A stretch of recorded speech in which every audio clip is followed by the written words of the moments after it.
Hey lovely people, and particularly a quick word to my American friends who might be tempted to believe what Donald Trump is saying about South Africa, my home country, where I happen to be right now.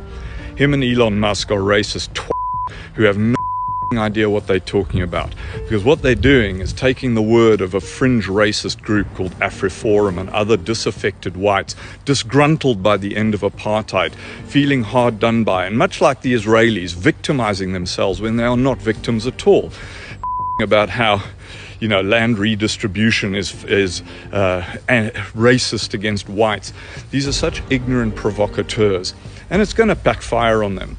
South Africans' majority, the black majority, and it's a multiracial, multi-tribal society now, only own a tiny proportion of the land versus the size of their population. And while white South Africans make up 7% of the population, more or less, they own about 70% of the decent land. And so the redistribution of land is to address past inequities, and the vast majority of South Africans agree and understand why that's happening and that it's a good thing. It's also under a very strict mechanism. Now, not everyone agrees, of course, with the mechanism, but the principle is what racists like Musk and Trump are railing against here on behalf of a bunch of who equate equality with oppression, because for so many years, decades and decades of the apartheid era, they were the oppressor.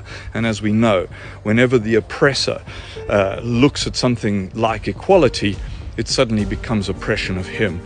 So Elon Musk, these idiots from AfriForum, you probably know nothing about them, but this is a bunch of, the equivalent of your kind of Proud Boys hanging on to some past that never actually existed, and a past in which the vast majority of people in this country were oppressed.